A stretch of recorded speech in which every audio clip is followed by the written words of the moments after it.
तो जय हिंद दोस्तों, कैसे हैं आप लोग। उम्मीद करता हूँ कि ठीक ही होंगे। जैसे कि आप लोग थंबनेल पर देखे थे, याद रखने के 3 टिप्स। तो देखिए, याद सबको रहता है, भूलता सबको ही है। ऐसा नहीं है कि कोई टीचर है वो नहीं भूलता है, भूलता वो भी है, लेकिन उसके पास तरीका है। अब वो तरीका क्या है, कैसे याद रखता है, वो मैं बता रहा हूँ। सबसे पहले आप किसी भी सब्जेक्ट को पढ़ रहे हैं तो उसको 2 से 3 बार पढ़िए। 2 से 3 बार पढ़ने के बाद उसको आप कम से कम 5 बार लिखिए। 5 बार लिखने से आपके दिमाग में चला जाता है वो सब चीज़। उसके बाद 1 से 2 बार पढ़ लीजिए, फाइनली आपके दिमाग में बैठ जाएगा। अब इससे आसान तरीका कुछ नहीं है याद करने का। हाँ, तो इसके साथ मैं आपका समय ना लेते हुए क्लास को स्टार्ट करता हूँ। जैसे कि हम लोग पिछले क्लास में पढ़े थे प्रभाजी आसन और आसन, आज हम लोग पढ़ेंगे भाप आसन। तो जो भाप के कारण होता है उसे ही भाप आसन कहते हैं। मेनली भाप आसन से क्वेश्चन पूछा नहीं जाता है, तो हम इसका परिभाषा देखेंगे भाप आसन का। इस विधि से उन कार्बनिक पदार्थों का शुद्धिकरण किया जाता है जो कि जल में अविलय होते हैं, जैसे methyl alcohol, acetone, ethyl alcohol. अगर आपको लिखना है या स्क्रीनशॉट लेना है तो ले लीजिए। अब देखिए, भाप आसन से क्वेश्चन नहीं पूछा जाता है। अब आप कहेंगे कि कैसे हम लोग विश्वास कर ले कि भाप आसन से क्वेश्चन नहीं पूछा जाता है। तो विश्वास तो करना पड़ेगा, क्योंकि कोई भी टीचर आपको गलत सलाह नहीं देगा। आप अगर प्रीवियस ईयर लगाते होंगे तो आप ज़रूर देखिए, उसमें कहीं भी भाप आसन से क्वेश्चन नहीं मिलेगा। मेनली 2 ही क्वेश्चन मिलता है, एक प्रभाजी आसन, एक आसन। पढ़ने के लिए तो आप बहुत कुछ पढ़ सकते हैं, लेकिन अभी हमको विद्वान नहीं बनना है, अभी हमको सफल होना है। तो झूठ मूठ की चीज़ें पढ़ने से कोई फ़ायदा नहीं है।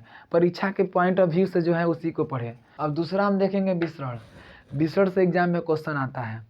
विसरण का इंग्लिश होता है डिफ्यूजन। अब विसरण का परिभाषा क्या होता है वो हम देखेंगे। घनत्व में अंतर रहने के कारण गैसों का गैसों में मिलना विसरण कहलाता है। घनत्व में अंतर रहने के कारण गैसों का गैसों में मिलना विसरण कहलाता है। अब देखिए, कभी कभी तापमान के बढ़ने से भी विसरण का गुण बढ़ जाता है। अब आप बोलेंगे तापमान बढ़ने से विसरण का गुण कैसे बढ़ जाएगा, तो एक एग्जाम्पल दे रहे हैं। गर्म खाने का सुगंध आना। अगर किसी के घर गर्म खाना बन रहा है तो आप सुगंध से बता देते हैं कि उसके घर ये बन रहा है। ये विसरण के गुण के कारण ही होता है। दूसरा एग्जाम्पल हम देखेंगे, इत्र के बोतल से सुगंध आना। जो इत्र का बोतल है उससे जो सुगंध आता है, विसरण के गुण के कारण ही पता चलता है, हाँ उससे सुगंध आ रहा है। तीसरा एग्जाम्पल हम देखेंगे, मल मूत्र का दुर्गंध आना। अगर मल मूत्र कहीं इकट्ठा है तो वहाँ सांद्रता ज़्यादा होता है, और जहाँ सांद्रता होगा वहाँ विसरण का गुण रहता है। सांद्रता और घनत्व तो दोनों एक साथ नहीं आ सकता है। कभी कभी परीक्षा में पूछता है कि सांद्रता के कारण क्या विसरण का गुण फैलता है। अब हम लोग विसरण को डिटेल में देखेंगे। जो विसरण का जो मुख्य कारण क्या क्या है, तो पहला होता है सांद्रता के कारण और दूसरा होता है घनत्व के कारण।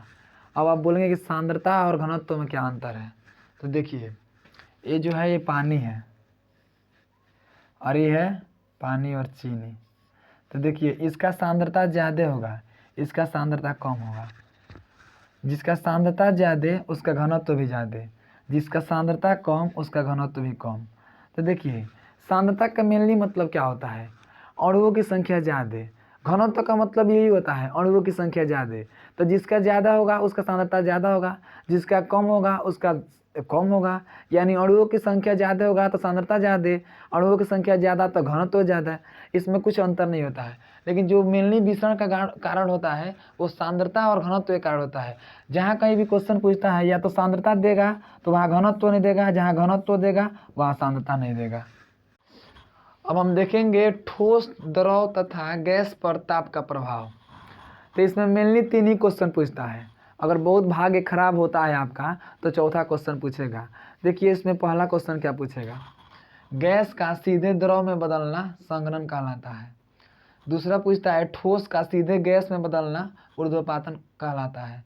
तीसरा पूछता है गैस का सीधे ठोस में बदलना डिपोजिशन कहलाता है। अब कुछ बच्चे बोलेंगे डिपोजिशन का मतलब क्या होता है, तो डिपोजिशन का मतलब डिपोजिशन ही होता है। इससे मतलब मेनली 3 ही क्वेश्चन पूछता है। बहुत आपका भाग्य खराब हो गया तो चौथा क्वेश्चन पूछ देगा। इसमें पढ़ने के लिए तो बहुत कुछ है, इसके बारे में हम फुल डिटेल अगले क्लास में देखेंगे।